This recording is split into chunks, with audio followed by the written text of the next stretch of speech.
There is a smell of damp wood, old fabrics, and greasy food cooking on a neighboring stand. The crowd strolls between the rickety tables where objects of no age are piled up. That's where I spot it. A dark wooden box, scratched, nailed on all sides. It stands apart on a stained tablecloth, unlike anything else here. The seller is an old man with parchment-like skin, who observes the passers-by with an absent air. When I ask him the price, he squints, hesitates for a moment, then mumbles a ridiculously low figure. He seems in a hurry to get rid of it. He doesn't look at me when I hand over the money. His hands tremble slightly when he takes it, and before I leave, he utters something in a hoarse voice that sounds like, "Don't open it." On the way home, the box is in the back seat. I glance in the rearview mirror. An unpleasant feeling nestled in my chest. Why was it nailed up like that? Why did the old man want to get rid of it so badly? The apartment still smells of cold coffee and fresh laundry when I put the box on the living room table. Clara, my girlfriend, approaches with a frown. She runs a hand over the rough wood. The musty smell that emanates from it stings my nose. She winces and takes a step back. I take a screwdriver and start to remove the nails one by one. Some resist, as if they had been planted to never be removed. After several minutes of effort, the wood gives way with a sinister creak. An awful smell immediately escapes from inside. Not just dust or mustiness. Something heavier, more acrid. Clara holds her nose and steps back. Under the ajar lid, a yellowed cloth is neatly folded. My fingers tremble slightly as I lift it. Beneath it, a clump of hair falls onto my knees. Long, tangled, dirty hair. Then other objects roll onto the floor. A sharp sound, repeated. I look down. They are teeth. Human teeth. Some are still red at the base. The smell of iron fills my nostrils. My heart skips a beat. An icy chill runs up my spine. I move the box away in one go, short of breath. Clara is frozen with one hand over her mouth and her eyes wide. My temples are throbbing. Why would anyone keep things like that? Who could have locked this up in there? Among the hair and teeth, a folded piece of paper catches my attention. It is yellowed, fragile, as if the simple act of touching it could disintegrate it. I open it slowly. A sentence is scribbled in black ink, the writing shaky. Don't close the box. Don't forget it. A wave of uneasiness washes over me. These words are no joke. They resonate like a warning, a caution. Closing the box meant forgetting what exactly? A secret? A horror? Revenge? A draft makes me shiver. The window is closed. Clara shakes her head, her face pale. I see her gaze move from the paper to the hair, then to the teeth, before returning to me. She wants us to get rid of it, right away. The idea seems good to me.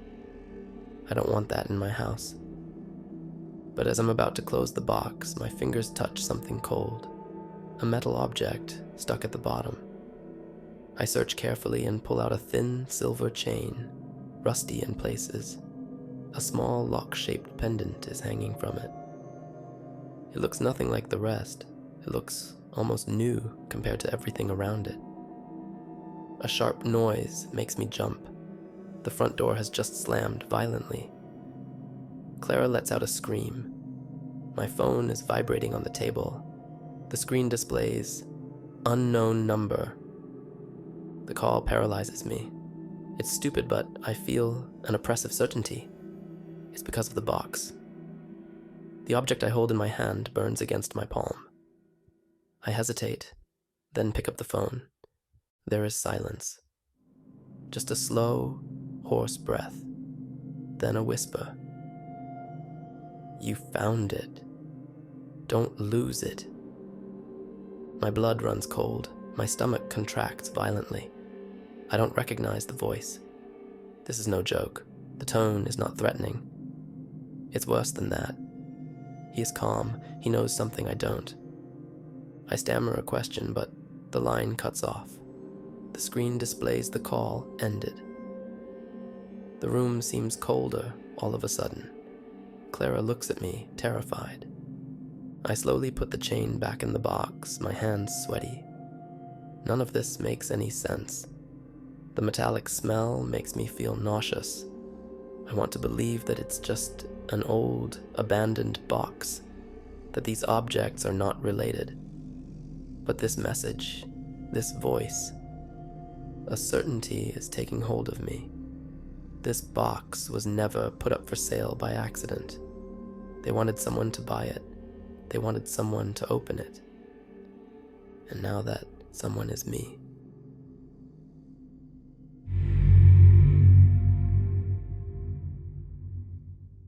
It all started with a simple curiosity, the kind that gnaws at you until you give in. I was a broke college student, scraping by on instant noodles and caffeine, when I stumbled upon the old thrift store on the edge of town. The place smelled of dust and forgotten memories, and I loved it. I wasn't looking for anything in particular, just something to distract me from the monotony of lectures and deadlines. That's when I saw it, an old film camera, sitting on a shelf like it had been waiting for me. The camera was a relic, a vintage piece with a leather casing that had seen better days. It had a certain charm, though, with its brass fittings and the faint smell of aged metal. The shopkeeper told me it was from the 70s, and I could tell by the weight of it in my hands that it had stories to tell. What really caught my attention, though, was the roll of film still inside, unexposed, undeveloped, waiting. I bought it on a whim, not thinking much of it, just a quirky little project to pass the time. I didn't expect it to change everything. The first thing I did when I got home was inspect the camera. It was heavier than I expected, and the shutter made a satisfying click when I pressed it.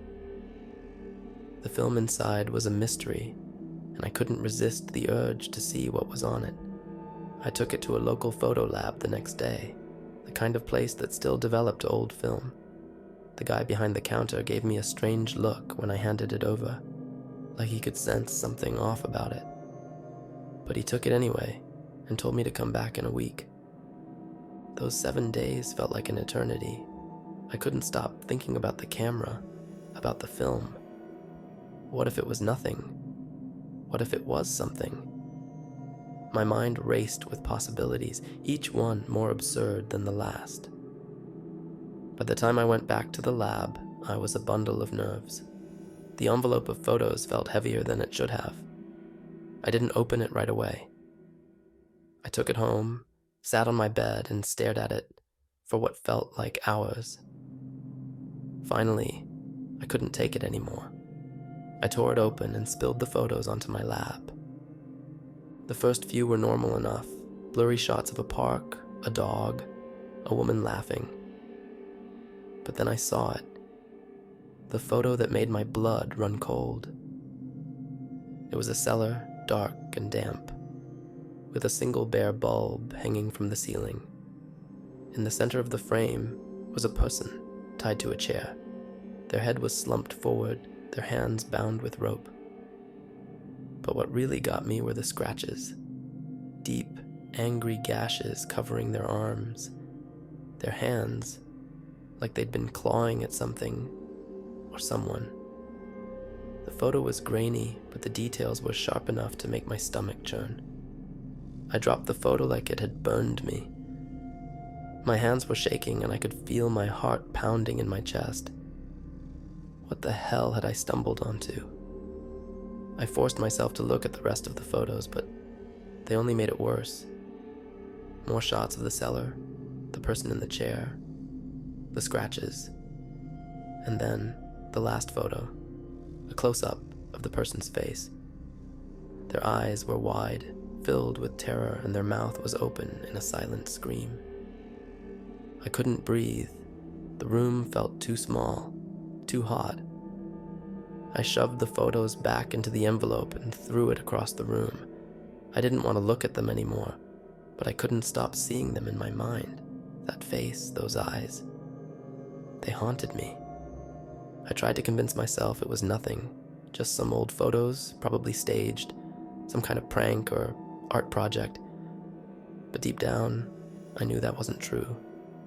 The fear in those eyes was real. The scratches were real. Someone had been in that cellar, and they had been terrified. I couldn't let it go. I had to know more. I started researching the camera, trying to find out where it had come from. The thrift store didn't keep records, so that was a dead end. I took the camera to a local antique shop, hoping someone might recognize it. The owner didn't know much, but he did tell me one thing. The camera had a serial number. If I could find out who it had belonged to, maybe I could trace it back. It took weeks of digging, but I finally found a lead.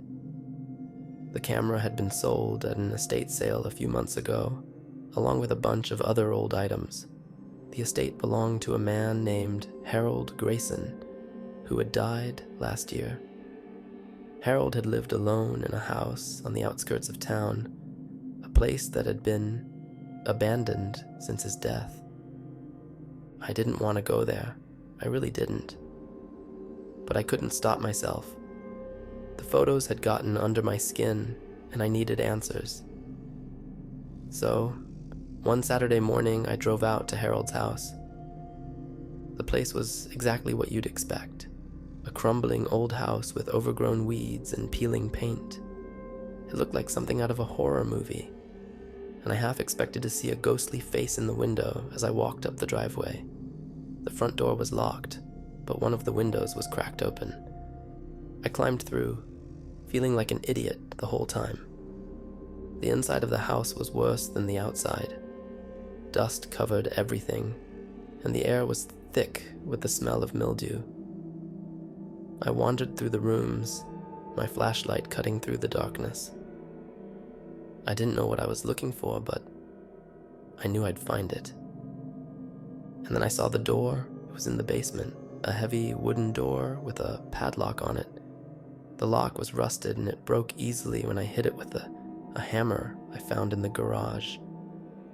My hands were shaking as I pushed the door open. The smell hit me first, damp, musty, with a faint metallic tang. I shone my flashlight inside, and my heart stopped. It was the cellar from the photos. The chair was still there, tipped over on its side.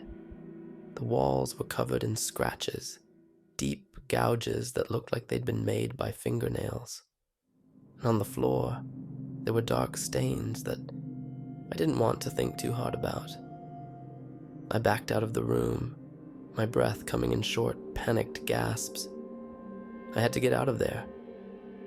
I turned to leave, but something caught my eye, a small box tucked into the corner of the room. I don't know why I opened it. Maybe I thought it would give me answers. Maybe I just couldn't help myself. Inside the box was another roll of film. I didn't develop it right away. I couldn't. I was too scared of what I might find. But the box sat on my desk, taunting me, until I finally gave in and took it to the lab. The photos were worse than the first set. They showed the same cellar, the same chair, but this time, there was someone in it. A woman, her face twisted in agony, her hands clawing at the ropes that bound her. And in the background, barely visible in the shadows, was a figure, a man watching her. And written on the back, in shaky handwriting, were 2 words: "Help me." I don't know what happened to the woman in the photos. I don't know if she ever got out of that cellar, but I do know this. Harold Grayson was a monster, and now, thanks to that damn camera, I'm a part of his story. I can't sleep anymore. Every time I close my eyes, I see her face. I hear her screams, and I can't shake the feeling that someone or something is watching me. The camera sits on my desk, silent and still. But sometimes late at night, I swear I hear the shutter click.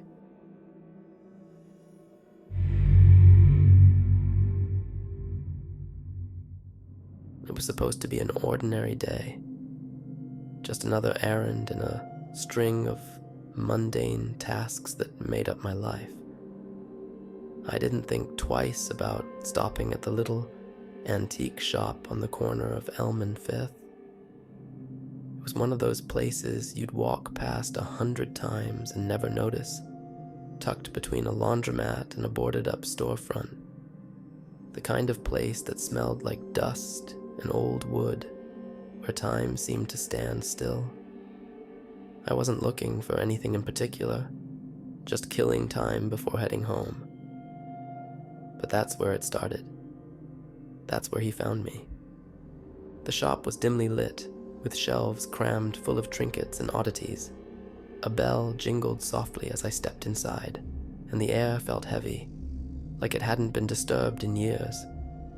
The shopkeeper was nowhere to be seen, so I wandered aimlessly, running my fingers over the items on display. Nothing caught my eye until I reached the back of the store. That's when I saw it. A small, unremarkable object sitting on a shelf. It was a pocket watch, tarnished and old with a cracked glass face. There was nothing special about it, but for some reason, I couldn't look away. It felt familiar, like I'd seen it before, though I knew I hadn't. I picked it up, feeling the weight of it in my hand. It was cold, unnaturally so, and for a moment, I thought I heard a faint ticking sound. But when I held it to my ear, there was nothing, just silence. I don't know why I bought it. It wasn't expensive, but it wasn't something I needed either. Maybe it was the way it seemed to call to me, like it had been waiting for me to find it. Or maybe it was the way the shopkeeper appeared out of nowhere, startling me as I turned to leave. "That's a fine piece," he said, his voice low and gravelly. He was an older man, with thinning hair and eyes that seemed too sharp for his age. He was smiling, but it didn't reach his eyes. "It's been here a long time, waiting for the right person." I nodded, unsure of what to say. There was something about him that made my skin crawl, but I couldn't put my finger on it.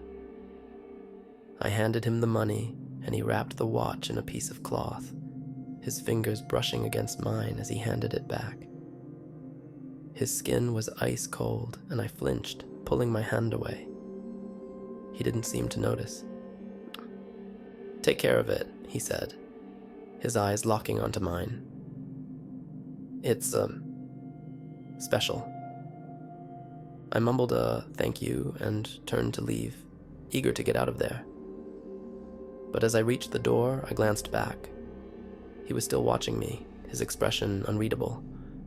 I told myself it was nothing, just an old man being eccentric.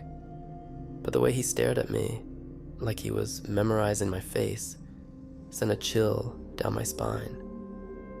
The feeling stayed with me as I walked home. The streets were quiet, the kind of quiet that feels heavy, like the world is holding its breath. I kept glancing over my shoulder, half expecting to see the shopkeeper following me. But the streets were empty, and I told myself I was being paranoid. Still, I couldn't shake the feeling that something was wrong. When I got home, I tossed the pocket watch onto the kitchen table and tried to forget about it. But it was like a magnet, pulling my gaze back to it every time I walked past. I told myself I'd take a closer look later, maybe clean it up and see if it still worked. But for now, I just wanted to put the whole thing out of my mind. That's when the phone rang. I jumped, the sound cutting through the silence like a knife. I didn't recognize the number on the caller ID, but I answered anyway. Maybe it was work. Maybe it was nothing. "Hello?" I said, my voice sounding strange in the empty room. There was a pause and then a voice, low, raspy, and filled with a kind of quiet menace that made my blood run cold. "You took something from me," the voice said. "Now I'm coming to take something from you." The line went dead. I stood there, frozen, the phone still pressed to my ear. My mind raced, trying to make sense of what I'd just heard. It had to be a prank. It had to be. But deep down, I knew it wasn't. That voice, it was the shopkeeper. I was sure of it. I dropped the phone and backed away from the table, my eyes fixed on the pocket watch. It sat there, innocuous and silent, but I could feel it watching me. I don't know how else to describe it. It was like the air around it was charged, like it was alive. I wanted to throw it out, to get rid of it, but I couldn't bring myself to touch it. Instead, I grabbed my keys and bolted out the door. I spent the next few hours driving aimlessly, trying to clear my head. But no matter where I went, I couldn't shake the feeling that I was being watched. Every time I stopped at a red light, I checked the rearview mirror, half expecting to see the shopkeeper's face staring back at me. But the streets were empty, and I told myself I was being ridiculous. It was just a phone call, just a stupid prank. By the time I got home, it was dark. The house was quiet, and I told myself everything was fine. But as I stepped inside, I knew something was wrong. The air felt different, heavier, like the house itself was holding its breath. I turned on the lights, but the shadows seemed deeper than usual, clinging to the corners of the room like they were alive. I went to the kitchen, my heart pounding in my chest. The pocket watch was still on the table right where I'd left it, but something about it was different. The glass face, which had been cracked before, was now shattered, the hands frozen in place, and the cloth it had been wrapped in was gone. I don't know how long I stood there, staring at it, but eventually I forced myself to move. I grabbed a pair of gloves from under the sink and picked up the watch, careful not to touch it directly. I carried it to the trash can and dropped it inside, slamming the lid shut like I was trapping something dangerous. But as I turned to leave, I heard it. A faint ticking sound coming from the trash can. I froze, my breath catching in my throat. It was impossible. The watch was broken. It couldn't be ticking. But the sound was there, soft and steady, like a heartbeat. I backed away, my hands trembling. I wanted to run, to get out of there and never come back. But I couldn't move. I was rooted to the spot, my eyes fixed on the trash can as the ticking grew louder, more insistent. And then it stopped. The silence was worse. It felt like the whole world had stopped breathing, like something was waiting just out of sight. I don't know how long I stood there, but eventually I forced myself to move. I grabbed my keys and ran out the door, not caring where I was going. I just needed to get away. I spent the night in a cheap motel on the edge of town, but I didn't sleep. Every time I closed my eyes, I saw the shopkeeper's face, heard his voice on the phone. And every time I thought about going home, I remembered the ticking sound, the way it had filled the room like a living thing. The next morning, I went back to the antique shop. I don't know what I was hoping to find. Answers, maybe, or some kind of explanation. But when I got there, the shop was gone. In its place was an empty lot, overgrown with weeds and littered with broken bottles. There was no sign that the shop had ever existed. I stood there for a long time, staring at the empty space where the shop had been. My mind raced, trying to make sense of what was happening. But the more I thought about it, the less sense it made. The shop, the watch, the phone call. None of it added up. And yet, I knew it was real.